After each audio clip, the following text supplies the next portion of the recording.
because you can't explain today without understanding yesterday, and you certainly can't try and predict tomorrow without understanding today and yesterday.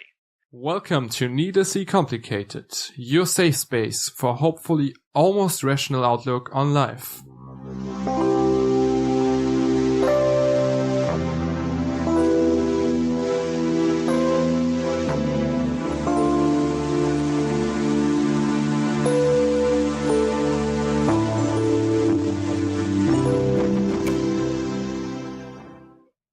Hi Yasha, it's Sunday again as we are recording this and we are back behind our podcast mics with episode 9 today.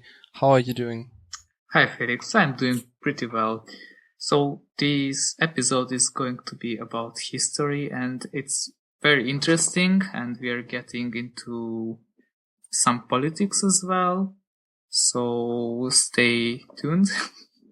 Yeah, we dove deeply into the issues that history faced with our guests, and I think especially in the current political climate, you can get a lot out of this, just to protect yourself against the various manipulations that are happening now.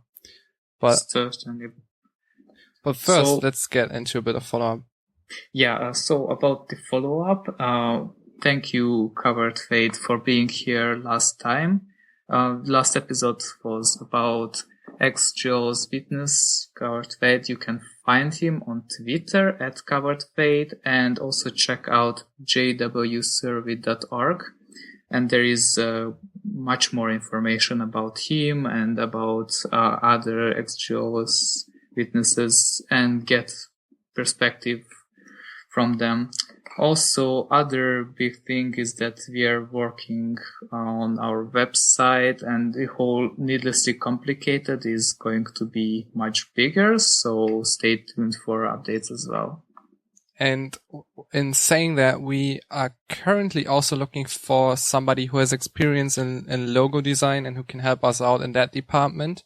So if you are experienced in that and if you can guide us through the process and help us make an awesome logo for our big new thing that Needlessly Complicated is becoming, then please drop us a tweet me personally at Yasha Felix or tweet Yasha at Yashaka or send us an email to ncpodcastcontact@gmail.com.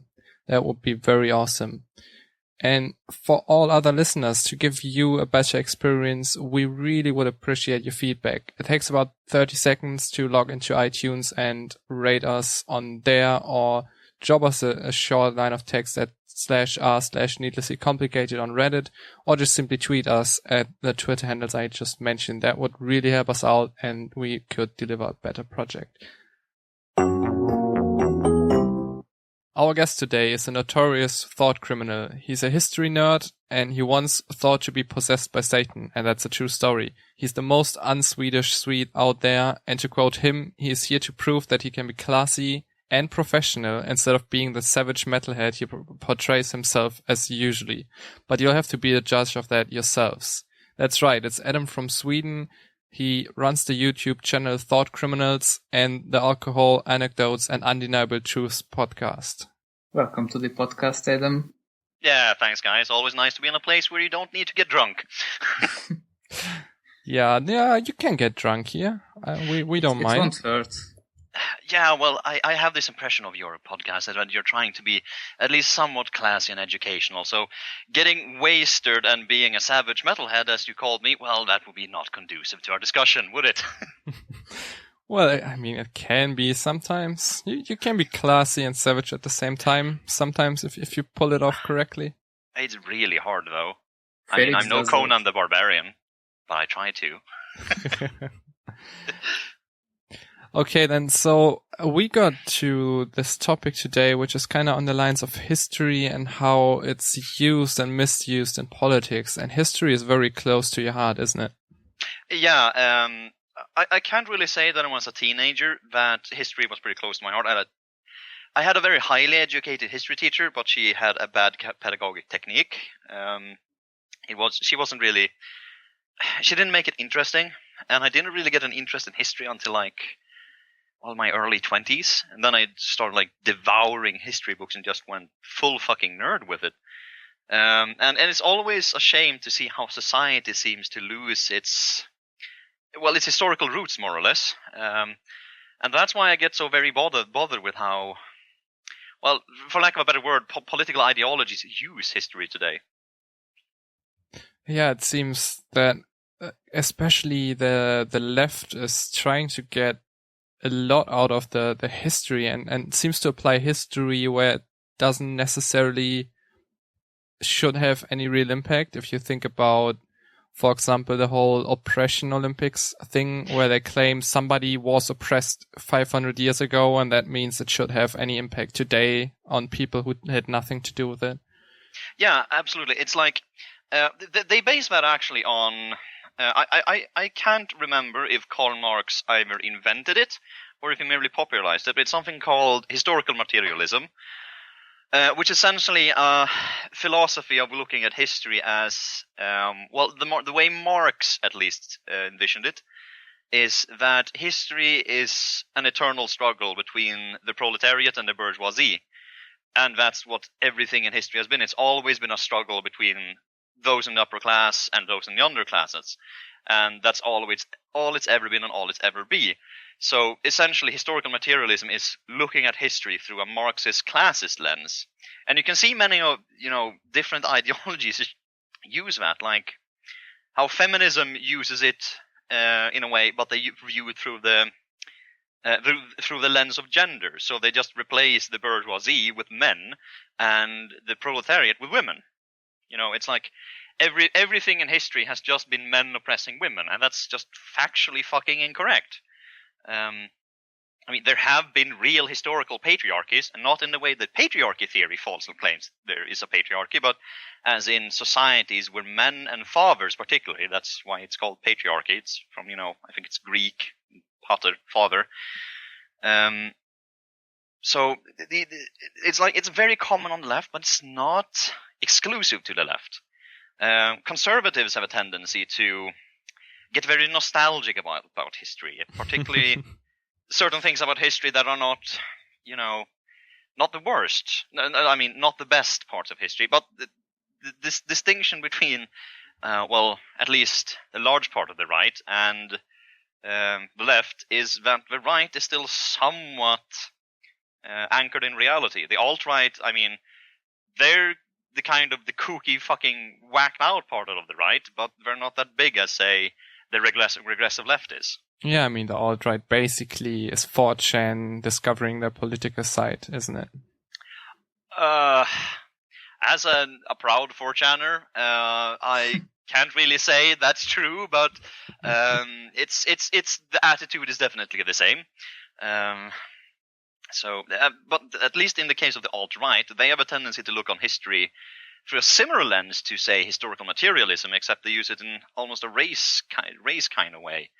And they also use history in a way to, in many ways, they try to compare the achievements of different races. Like, let's just take white Europeans, which is in essence several races according to race theory, but let's just take white Europeans. We have achieved a shitload in the world. We've been among the most dominant groups of ethnicities in world history. And let's compare it to, say, Africans today. They tend to live in mud huts from our perspective. That's kind of incorrect. There's a growing middle class in Africa. And there have been several what are called high cultures, or I think I put high culture. I only know the Swedish name, so I'm kind of literally translating it. But what we call high cultures, which have been, civilized and pretty advanced. We had one of the highest literary rates in, I think, Ghana in the early Middle Ages. Oh, is that true? Yeah, I'm not sure which country it is. I think it might be. It was definitely in the part of West Africa. We had one of the highest literary rates at the time. But that's kind of rare for Africa, though. They really haven't had that much of a writing culture as we've had in Asia and Europe. So they tend to just view everything to that lens that white people are the best now.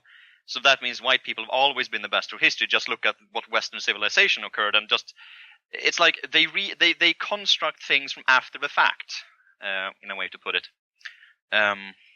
They backwards rationalize. I think it would be a good way to see it. That's always gonna be a problem, isn't it? Because it makes it so much easier to rationalize any process if you go on after the fact, because it's hugely out of context usually. Yeah, I mean, it's a big thing with how politics generally treat history. It doesn't really mean which side of politics you come from. Politics always look at today and work backwards, rather than looking at, say, the dawn of civilization and working forwards. And that's a really bad thing, because you don't get what we call the red thread, literally translating in Sweden. I think it would be the common thread in English. It's like you don't get the common thread of civilization and causality and what things have happened when you just look backwards rather than tracing back to the earliest part of the historical record you can find and moving forward. That's how you start understanding how things work. It's like if we were to understand the past looking from, what's today's 2016, the 17th of July. If we were to try and construct history looking backwards from today, we would get a really fucked up view of history, wouldn't we? And one of the big problems with this kind of view on history is that you don't get an accurate view, and that means you don't understand the world as it is today. One of the real things I think is very important with learning and knowing your history, even if you just understand the basic common threads and, for lack of a better word, themes of history, is understanding how we got here today. Because you can't explain today without understanding yesterday, and you certainly can't try and predict tomorrow without understanding today and yesterday. That's one of the big things I think history is for. It's like teaching us about what have people done and what can we learn from it. But there is a big problem with learning about the past, because there is a very limited amount and quality of the records from the past, from the history, and as you stated yourself, every class that currently ruled that era would distort the history in their own favor. So how can you get any reliable information about the past? Oh yeah, absolutely. That's a big fucking problem, and that's generally by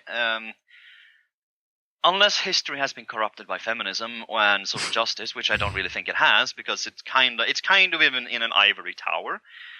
It's that history teaches us to be critical of the sources, very critical. We have to critically examine them very thoroughly. Generally, most sources are also in some way backed up by archaeology, which is a separate but somewhat related subject. Most history today is essentially based on those two subjects. And the distinction is that archaeology deals with physical objects, history deals with written sources.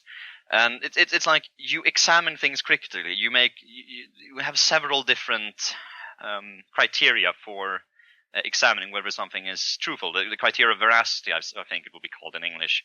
And that's how we verify a source. I can't really go through all of them because I don't have them on my notes, and I certainly don't have them translated, so we get all kinds of fucky. But essentially, they're very similar to just basic.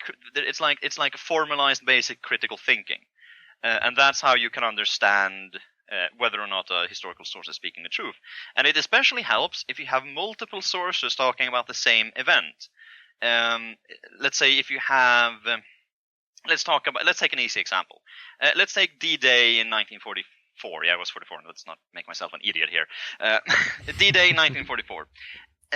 We'd have a very different picture of it if we only had American sources.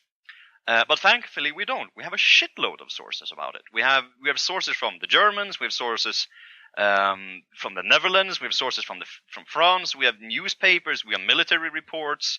We have the diaries of civilians. Like the amount of sources we have is almost absurd in the amount we have it about that one event. But we have, let's say, in ancient history, we don't always have all that, especially when it comes to in the beginnings of mankind inventing writing. We tend to have kind of few sources. So the closer you get to today and the more pervasive writing gets, the less caveats history has. And most of history is, you can say in many ways, it's just the best guesses to our knowledge, which is essentially almost applies to science too in many ways. But history even more, since history has the trouble of relying on people very much. So the key to history then is very similar to my field of forensic science and the legal field. Is the key is corroboration of evidence. So you need, yeah, pretty much. And that seems to be the problem that I see with history in politics mostly, is that they tend to use a single source or a single event and extrapolate from that policies that they want to make or whole political ideologies, and they don't corroborate that view or event, or they don't put it in another context. Yeah, it's like they just take and use a certain event for their own for their own gain, and generally they spread a lot of misinformation about it.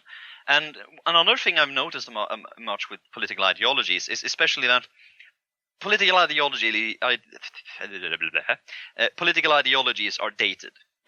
Most political ideologies we have today, especially the large ones of, say, socialism, liberalism, and conservatism, they arose in the 19th century when we had a fully industrialized society and we started having movements for certain civil liberties and stuff like that. That's when they started growing.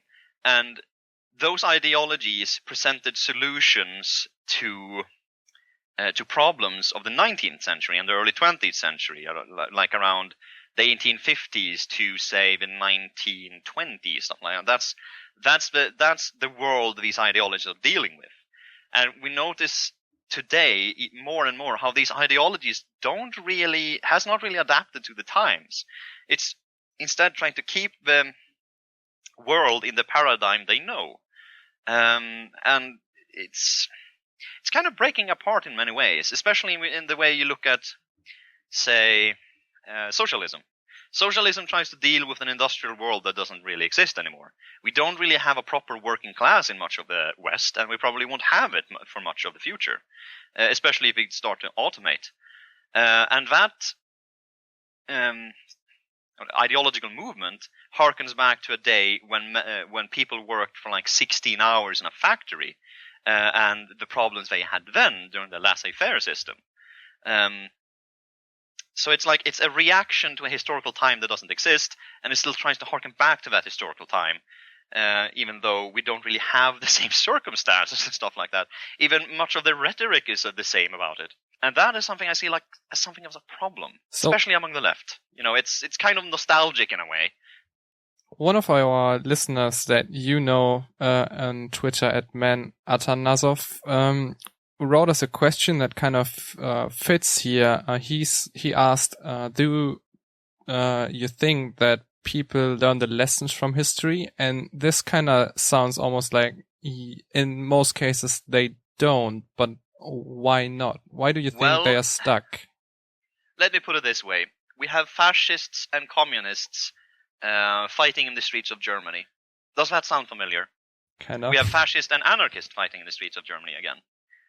I mean, I will almost say that as a kind of evidence that we haven't learned our history from history.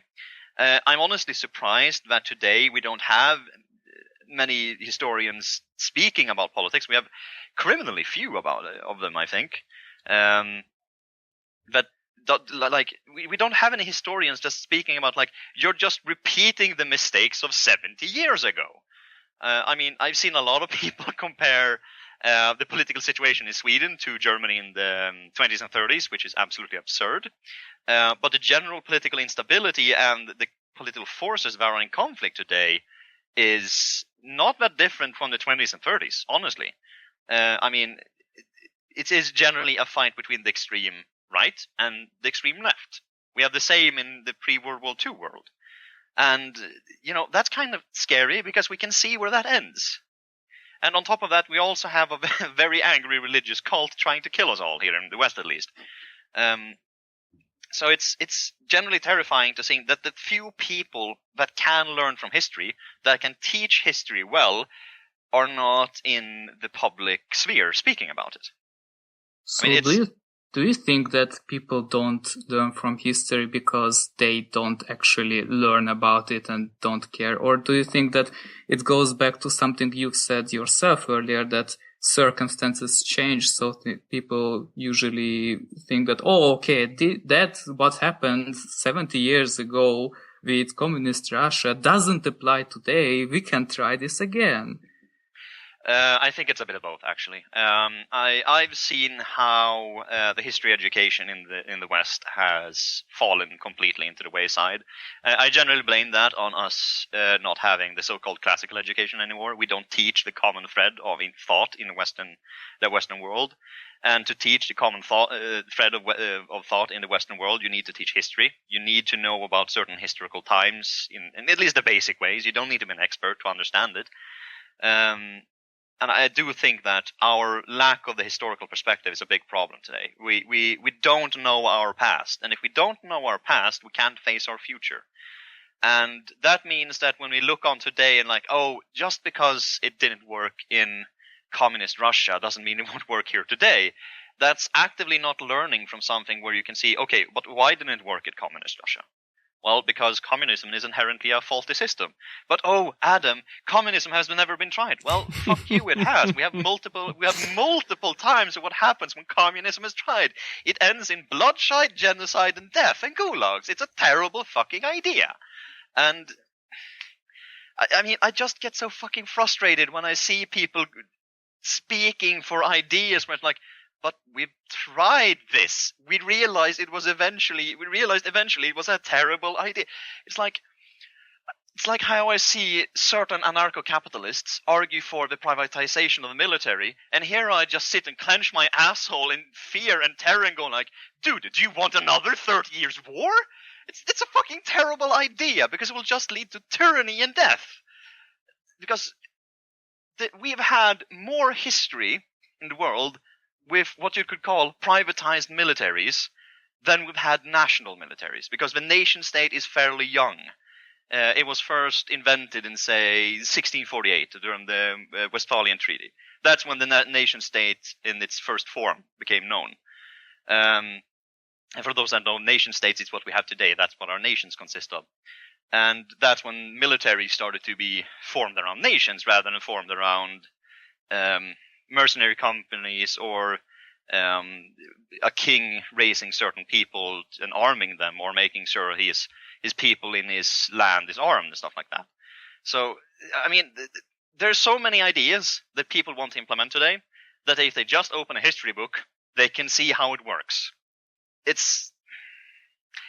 I will have a lot of gray hairs if I just say that. So, okay, you're right about some of the things, but I would grant you that most of that, but you would have hard time separating ideologies or certain systems from other factors. For example, in biology, you can just focus on one gene and somehow regulate all the other factors, so you can know that the effects that you're observing are just of that one gene. But in history, you can't really do that. So how would you? Because people do bring up subjects many times and say, "Oh, we have tried this and it didn't work before," but they're not taking into account that, okay, but history and political situations, economic situations are always entangled, very interconnected. You can't really just say that this or that happened solely because of that. Well, no, of course. Every historical situation has an immensely complex answer. I mean, there are several branches of history, which all are equally valid in their way of explaining things. I mean, I recently finished a course of economic history. Absolutely hate it. Very fascinating subject, but I hate it. And there's cultural history, idea history, and there's many specialized branches of history, and they all present equally valid answers. But to answer your question, I think you really can look at history and use it as, maybe not as a straight up answer to what you should do, but definitely as a guide. Because while I may sound like saying you should not repeat the mistakes of history, because history can teach us everything we've ever done that has been wrong. It may sound like that. I mean it more as like, well, we did try this. It went wrong because of these, and these reasons. So can we learn from this, please? And I think when it comes to certain things in history, let's just take my example of privatizing the military, essentially making mercenaries legal again, in a large way rather than we have today. I think that would be a terrible idea because of the way it's worked in the past, and I don't see any reason for why it would be different in the future. Just to use that as an example. Yeah, I think I don't have any more on that point. I was just going to start digressing. Okay, I have a follow-up question on that. Sure. You mentioned the nation states and the military situation. This is actually something that people who were against Brexit mention all the time, that, if EU breaks up and we go all back to nation states, then tomorrow there will be war in Europe again, and all this horrible stuff is going to happen. So how do you dispute that? Well, if I'm going to be completely honest, the only thing the EU has succeeded at is its goal of maintaining a European peace. That's the only thing it succeeded at. Because about 60 years of peace we've had in Europe, if we don't count that little kerfluffle in the Balkan in the 90s. Look at me making light of a genocide and just calling it kerfluffle. If we don't count that, there has been no major war in Europe since the Second World War. The European Union was partly founded, or as the Coal and Steel Union, as it was called back then, was partly founded to prevent Germany and France from going to war by making them very economically interconnected with each other. It's been successful in that. You can't really deny that the European Union has been successful in preventing a major European war. Except the fact that it seems the European Union really has imperial ambitions and wants to create its own army, and in order to oppress its subjects in its how should I call it, in its member states. And I see that leading to war rather than the EU breaking up. I mean, I don't really see the EU as a necessity to maintain a European peace. Especially in the way that the EU is starting to become an imperial project rather than a peace project or an economic union. And then if you look at history at that point, you would very much go into events like the Holy Roman Empire, which just empires that grow that big. And you certainly see that in the EU with the Brexit. That's already a symptom of it. If you bunched so many cultural groups into such a huge union that tightly controls every aspect of your life, or at least tries to, then eventually it breaks up and just is very vulnerable to enemies from the outside as well. So I guess that's one history lesson you could take away as well. It's pretty funny that you bring that up, because oh boy, the amount of major European nations and empires you could list up that have tried to tightly control several different ethnic groups and cultures within its borders and failed, well, you'll need more than two hands to count them. And that goes back a long time. I mean, if you just go into recent history, you have the Holy Roman Empire, as you mentioned, which then became Germany after Napoleon killed it, essentially. And then you have the Austro-Hungary, which was an enormous nation in the Eastern Europe, which... Well, it didn't really go so well for them because it didn't have a unifying culture. The Austrians tried to be the unifying culture in that nation, but it didn't really work because they had, I think it was like 12 ethnic groups and like 15 languages or something ridiculous like that within their borders. Yep. I mean, it's one of the reasons why it went so bad for them in the First World War, because their army had too many languages to communicate in. And among other things, except that outside of the Ottoman Empire, it was the sick man of Europe.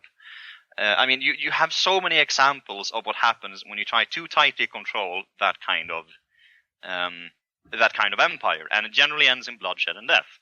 And it's also funny you mentioned, because I had a point on my notes here, which I call demonizing the past of Western nations.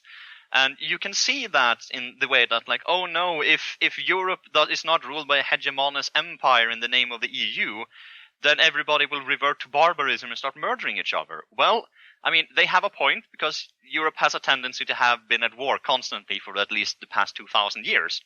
But that's a very shallow look at history. I mean, Europe created some of the greatest empires the world has known, some of the greatest works of art in this part of the world, has spread ideas and culture all over the world, and spread values, and I would say some of the best value systems we've invented on this planet comes from the West. And that has come from the very intense competition on the European continent. So I just see that as one of the many heads on the Hydra that try to make the past of European nations super evil. I mean, we're not all Germany. We don't all have Nazis in our past. So, I mean, but even then, even if we look at Germany, even those guys go too far when it comes to demonizing your nation. All the German people has done is not being Nazis. I mean, you have the unification with the Prussians and Bismarck and all that. You have the era after Germany came out of the yoke of under the yoke of Napoleon. You have the history of the Holy Roman Empire, which Germany wasn't a unified nation, but there was still a feeling of being a German people. You have the history of the Germanic barbarians, and all of that. Like, if you just look at the history of that one nation, which is so often demonized because of one historical event, which honestly was fucking horrible. I mean, the Holocaust is not something you just like make light of, but there's more to the 2,000-year history of Germany than the Holocaust. A lot more to it. And it gets even funnier when you have a country like Sweden, which hasn't really done anything historically relevant for the past 200 years.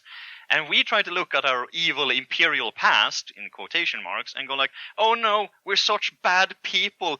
We had 3,000 slaves on St. Bart's, which we sold. And oh no, we had some imperial ambitions in the Baltic and stuff like that. It's like, or people that tried to hide that wanted to remove the statue of, let's see, what's his English name? Carolus Rex, or Karl the 12th in Swedish, which is a king in the early Swedish, or late stages of the Swedish Empire in this early 1700s, who basically lost the Swedish Empire to Russia. They want to remove statues of him because apparently people are triggered because he's known as one of our greatest warrior kings. And that's just fucking stupid. It's like, well, I mean, so what if he went to war? That was 350 fucking years ago. That was basically the norm at the time anyway. Yeah, I mean, the thing is, he became a great warrior king because every nation around the Baltic Sea decided, yeah, let's push in Sweden's shit. They're fuckers. Let's kill them all. And so Sweden fought probably the greatest defensive war ever known in history. The greatest defensive action you've ever seen in history, Sweden probably fought at that point. But nobody wants to talk about that because it's triggering that Karl XII was a great warrior king. And honestly, I get kind of triggered because of how much Swedish nationalists put him on a pedestal when he absolutely just fucked up the Swedish Empire by fucking off into the Ukraine to pick a fight with Russia and losing it. And then he fucked off into Turkey and ruled Sweden from Turkey for almost like 20 years. When we have a much better king who sadly died on the battlefield, but he died trying to achieve greatness, and that is none other than Gustavus Adolphus. Died in Lützen trying to become a German emperor. I mean, you can't really compete with that when it comes to ambition when you're coming from fucking Sweden, which at the time was, well, it was one of the few times Sweden was relevant in the world, but it was also, you know, it's like it's amazing in the way that Sweden managed to make itself relevant because our location geographically and our resources, they're not really conducive to empire building. Yeah, that's true. Up in the north, not much to do. Yeah, I mean, what do we have here? We have trees and steel.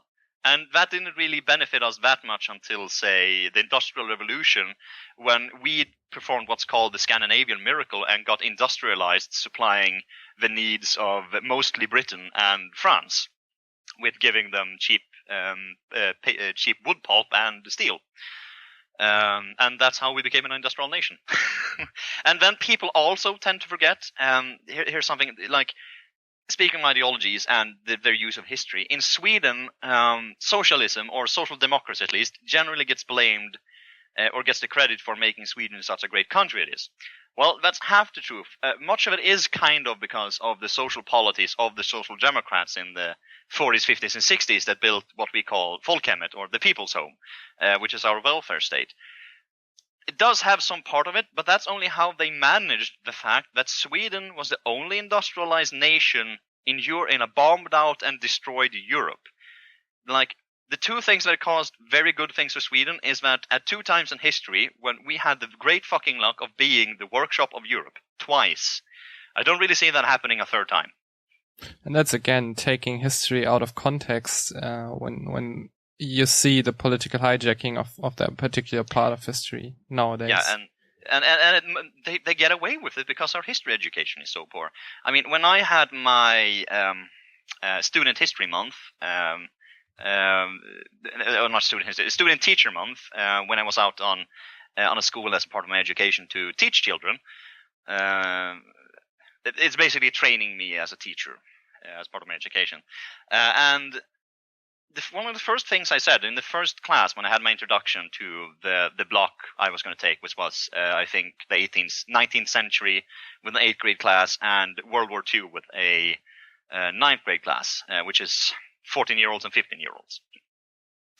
And the first thing I said is that you don't need to be experts at history, but you need to understand the grand sweep of history so that someone cannot trick you with simple lies about history. I mean, we have constantly politicians today, both on the left, right, and wherever the fuck they fall on the political spectrum, spinning basically political narratives about the past of Sweden. Let's just take the Sweden Democrats as an example. They essentially have a political platform which can unironically be called "We want to make Sweden great again." I empathize with them for that. They're the only party that I genuinely think loves Sweden, but they have some narratives about Swedish history I tend to look at with suspicion, because it kind of ignores the bad parts about Swedish history, and it kind of casts a shadow over the good parts of Sweden they want to focus on. And the problem is, when they focus on the good parts of Sweden, they focus on the myths, not the facts. And that's destructive. I mean, it would be like, we all know how America has founding stories. Most of them are essentially pseudo-mythical. Republicans tend to focus on them a lot, and they're not really that built in fact.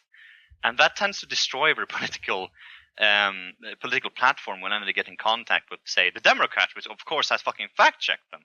And the problem is that the Democrats have just as many fucking historical myths they build their platforms on, except they very rarely get... well, until very recently, they haven't got fact-checked that hard, because they run their narrative more successfully than the Republicans, to use an example. So how do you improve the education of history? Because the way I see it, the problems, in my opinion, stem from the fact that education is kind of a monopoly of government. I know it's a pretty libertarian view, but if you also take into account that we have mostly nation states, that would kind of make sense. Wouldn't you agree that this is the problem? I don't think I'm very fond of the nation state. It lies very warmly to my heart, mostly because it's a very flexible idea, and it ties into 3 things I think very important for a culture, or a people to be healthy with, which is language, culture, and borders. Those are 3 things I think are very important for people, and since we are a tribal species, those are essentially what defines our tribes. And I think the nation state is one of the best ideas we have so far in how to organize the greater super tribes, if you want to call the nations that, which within shared common language groups and value systems and whatever.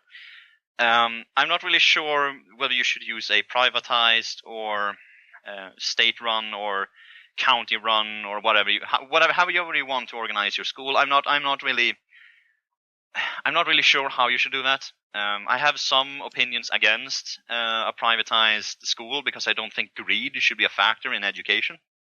And that's generally what happens when you privatize it. Greed suddenly becomes a factor, and the profit factor just takes over. And I don't see that as conducive to a good education. But I could be wrong. There could be a good system for it, but that's not really something I'm have very strong opinions on.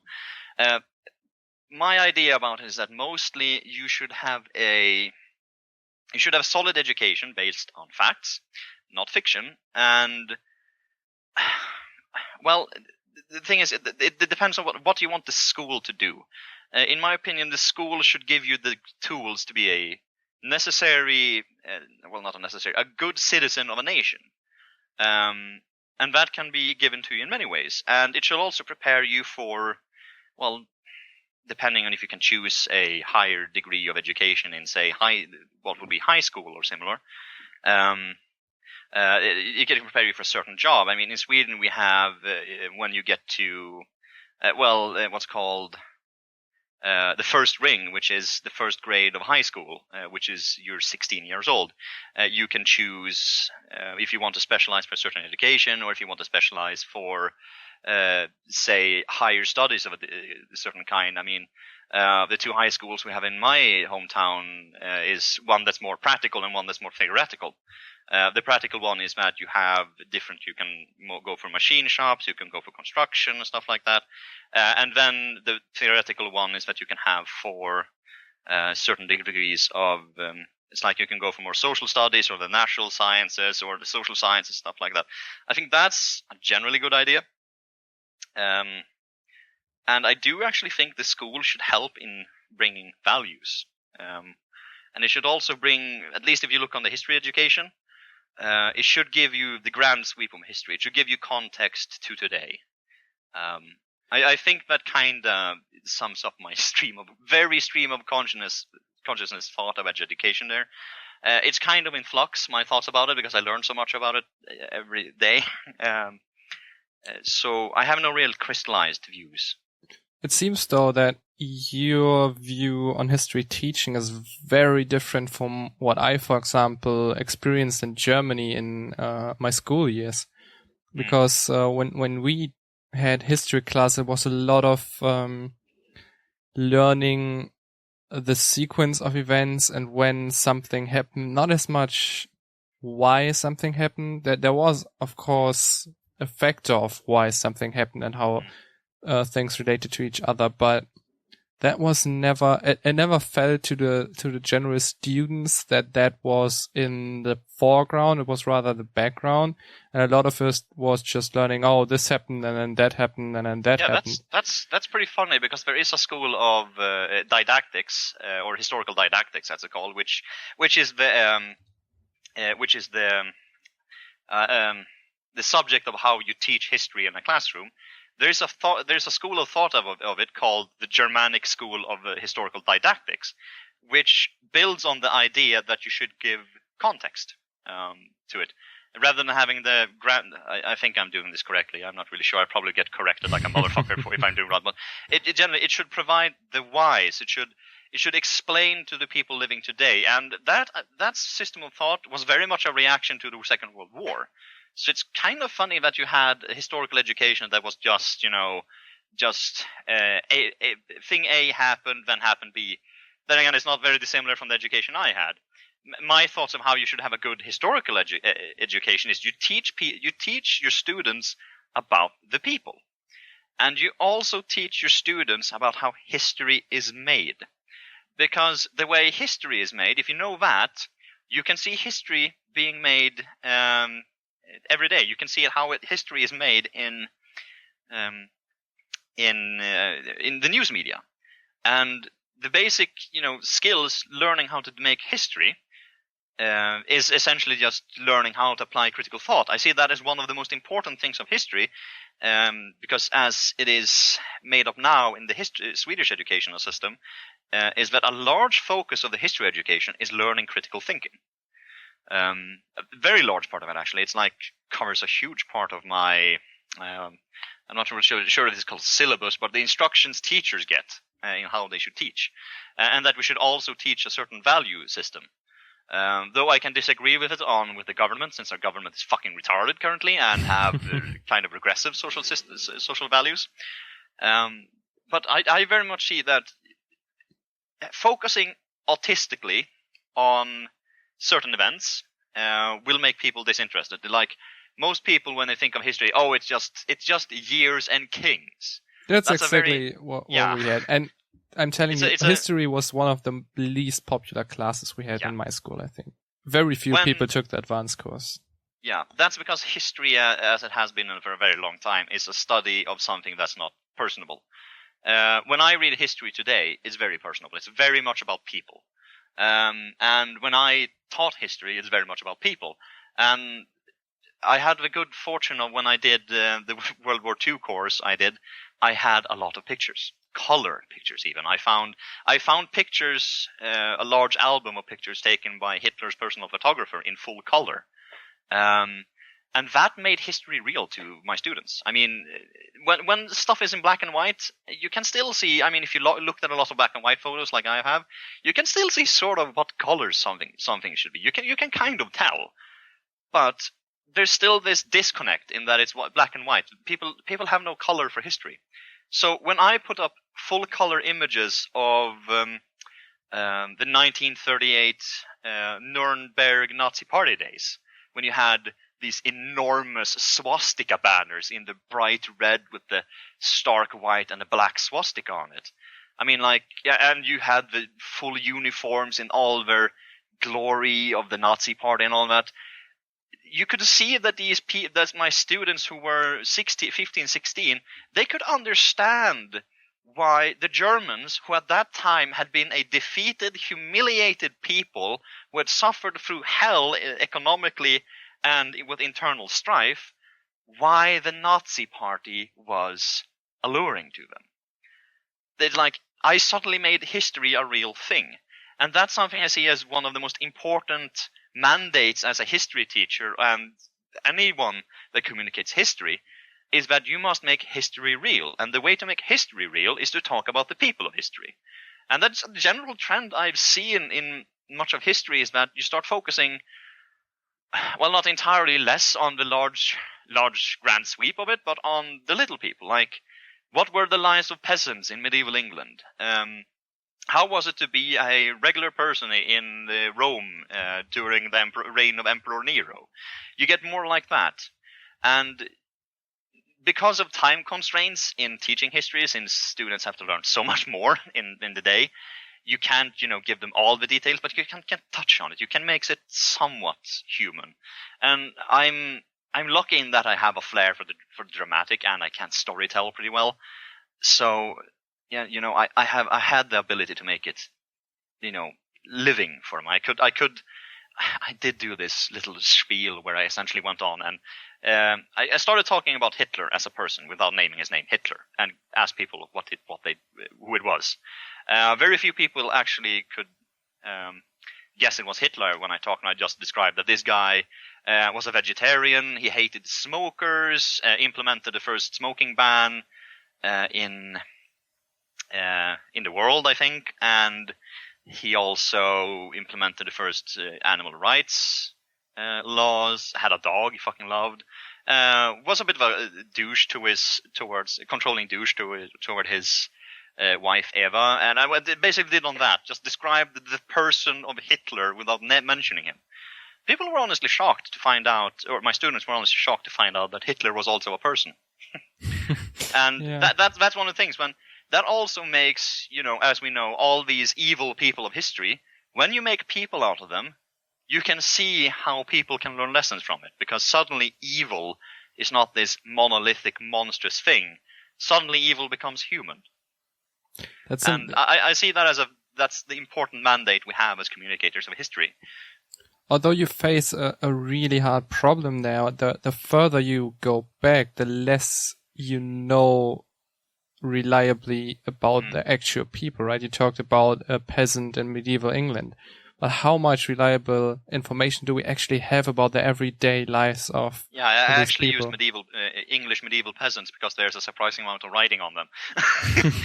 Because they had pretty high literacy rates and they were of interest to other people. Then we have the same for medieval peasants in Sweden. They had surprisingly high literacy rates and wrote a lot, had a lot of written about them by the literal the classes with literacy. So we know a decent amount about certain things, but yeah, you point out a pretty obvious problem with history, since what can we back up factually? And that becomes difficult, especially if you have conflicting evidence. I mean, history departments have a tendency to be places where, well, let's say most history professors have pet theories which they vehemently will defend, and will essentially brand people who don't agree to them as heretics. Which is honestly pretty funny, but, scary in the same way. Yeah, that's not very scientific, is it? No, but, it's the same way with anything. Humans tend to get attached to certain ideas. They make them pet ideas. Yeah, And that's true. it's the same in physics, it's the same in chemistry, it's the same in structural engineering. Well, maybe not structural engineering is a lot more practical, but it's the same in many of those, sciencey fields. That some people have very pet theories which they really want to work on. Sometimes it's not factual. It gets even worse in history because it's based on people. But maybe that's actually the reason why it's taught as this very boring subject with dates and kings. Even now, if you look at, for example, a little bit of Russian and Ukrainian conflict, if you read the Russian papers, which I have done a bit, and then you read the Western media, then it's obvious that they both can't be right, yet both are present at the same time. You could argue that you can apply critical thinking and both pictures will make sense. But the problem is that both parties invent facts, misuse information. So maybe that's the reason why we can't really take it at face value. Yeah, and then let's put this let's say that we're three historians in the year 2216. We all have some records of this war between the Ukraine and Russia, and the most of what has survived to us in the historical record is these Russian newspapers and Russian reports. We have a few Ukrainian reports and a few outsider views from other nations in Europe. However, our largest body of work is from the Russian perspective. That will probably lead to that most historians of that age will make the conclusion that the Russian side is probably more correct. That will probably lead to a general theory that the Russian sources are more accurate. Though there will definitely be a lot of angry arguing when people use the Ukrainian sources and maybe the other European sources to try and cast nuance or just trying to destroy that paradigm. So there is definite problems with that. And let's say if it becomes a political ideology about it, let's say the Russia of 2216 starts using those events and those Russian sources to, say, make another war against Ukraine, or that perfidious Europe needs to have a war of extermination against them because they didn't support them in their righteous war against the Ukraine, then it could be very difficult for future historians, and especially considering the amount of historical data we are leaving behind today, assuming that our digital society survives. Because that's one of the things. Books have a tendency to survive longer than digital data.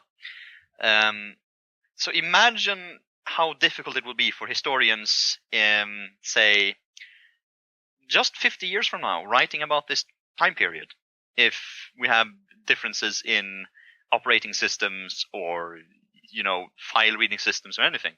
And it will be really interesting to see what historians write when you've actually lived through it. And then even worse if we have these political ideologies still around. This obviously shows also the problem that history tends to be written by the victorious group anyway, especially now that you can modify media and data on a huge scale with the digital system. Imagine some nation invades half of Europe and then just starts deleting and censoring social media and news outlets and even articles dating back to the past, which is entirely possible.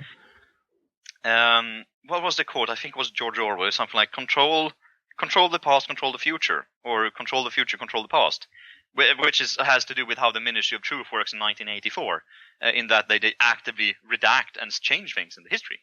And that's really fucking dangerous.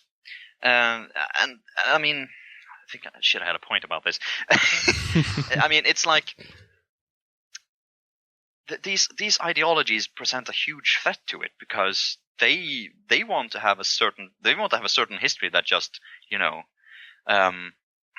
that just justifies their existence and their narrative. And I've seen from the school minister here in Sweden, I've seen him have sentiments that is essentially rewriting history. And when you have in mind, as you said, the saying, history is written by the victors, though it would be more accurate to say that history is written by the survivors, who generally are the victors, it becomes kind of scary, especially considering the conflict-ridden times we are living in, to see how accurate it will be, or if, as you said, if our entire history would be changed. Because if you look at ISIS, they're actively destroying historical artifacts which have told us a lot about the past. I mean, it wouldn't surprise me if 2016 is the year we had political ideologies start burning books again. And that's when we should really start shitting our pants and probably arm ourselves. Yeah, it's so easy today. I mean, when you still had to burn books, you had to physically track them down and people could hide them. But what do you do with digital information? I mean, with digital information, very simple. You unplug it. Yeah. Well, I don't think that it's that easy. Well, no, it depends on how spread out it is on server farms. Yeah. But it has been something that many historians actually have made very loud, worried noises about, is that our society today might leave an informational black hole for future historians, because digital data does not survive the time as much as, say, data on paper. Data on paper can survive for thousands of years in the right conditions. The hard drive we all have in our computers, well, I think it's like 25, 30 years before the data just disappears because of magnetism. And even worse on some other, like, more ephemeral. That's one of the big points with data today. And we do notice it very much with how people talk about stuff in the news. Everything's a lot more ephemeral. People just seem very ignorant of historical events that influence today. I mean, if you just take 9/11, I still remember that event, and I was like 12 years old when I saw it. That is an event that has probably shaped all of our lives pretty hard, especially in how the reactions and counter-reactions on it. And people just don't seem to think about how that has affected us today, unless it's the social justice warriors going, yeah, but America is evil imperialist, and look at the poor Muslims. Or it's like, yeah, but what happened before that? What led up to that? It's like people tend to forget that the Middle East was not always this shithole it was tonight. It was getting pretty good in the 60s and 70s, but then a bunch of angry radical Muslims got in power. And that has led to today. And why did that happen? Well, because the Ottoman Empire fell, which meant that Britain and France took shares of territory there and created nations and colonies in the Middle East, which had completely artificial borders, which means that people that hate each other now are supposed to live as neighbors in the same country. And then you can go back and start looking but where did everything go wrong? And then you end up with looking at the first ape to look out on Africa, like, that's our guy. He's at fault for everything bad in history because he walked out of Africa first. You can't trace it back like that, but it's very obvious to people today, especially with how social media is conditioning on us to have memories that's 30-second long, that we don't have any context or any knowledge of the history that precedes us, that shapes us, that, well, essentially the causal events leading up to the choices we make today. So, since 1 hour is almost gone, to sum this conversation kind of up, what do you think are both the challenges that historians have to face for the future to make history more understandable, and what can our average listener do to safeguard themselves against all the manipulation that is surrounding history right now? Well, that's pretty hard actually, because history is not an easy subject to get into. But I'll get to the first thing you as a listener could do if you want to get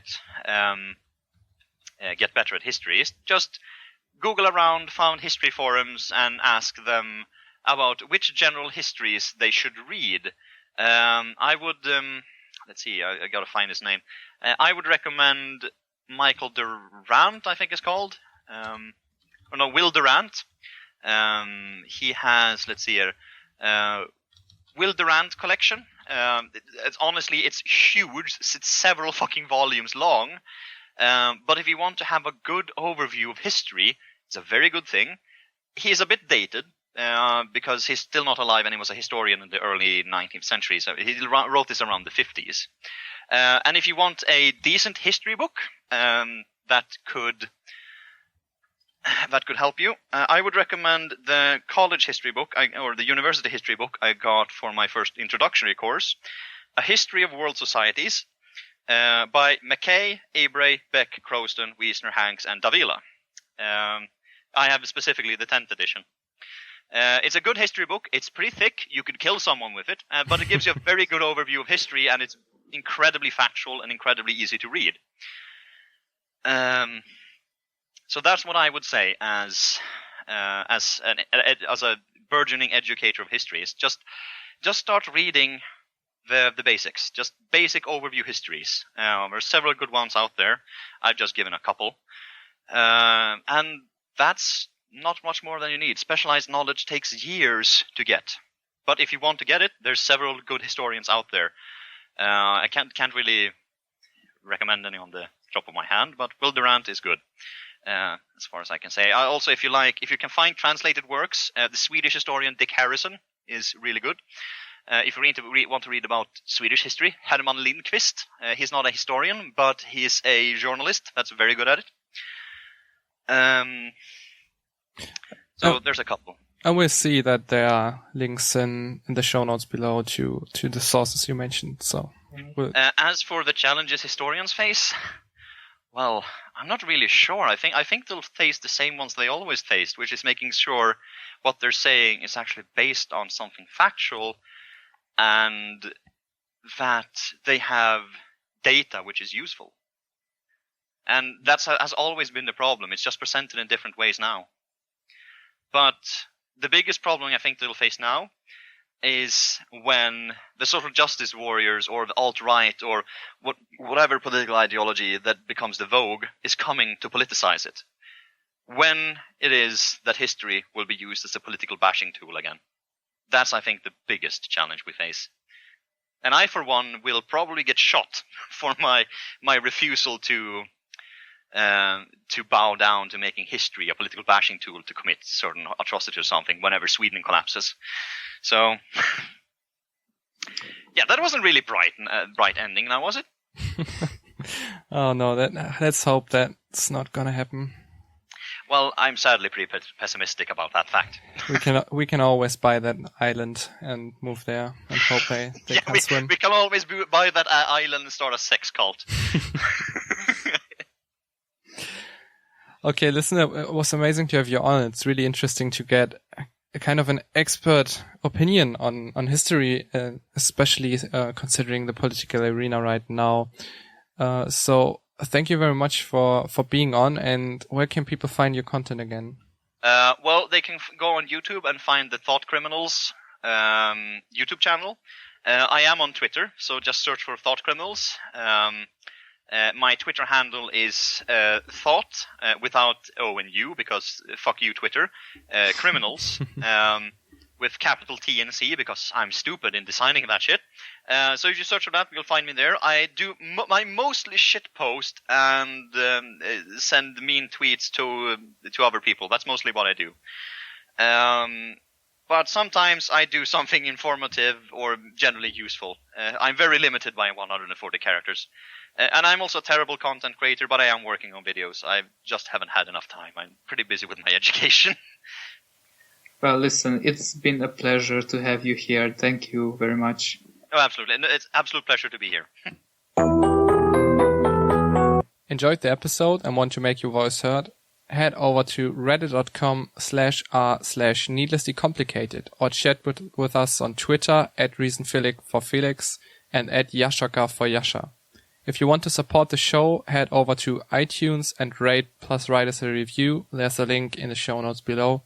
It's certainly the best way you can support the podcast right now and help grow the community so we can get better guests on and can get you on and just simply deliver better product to you. You can also share the podcast with your friends via various social media or if you're old school like us, in person.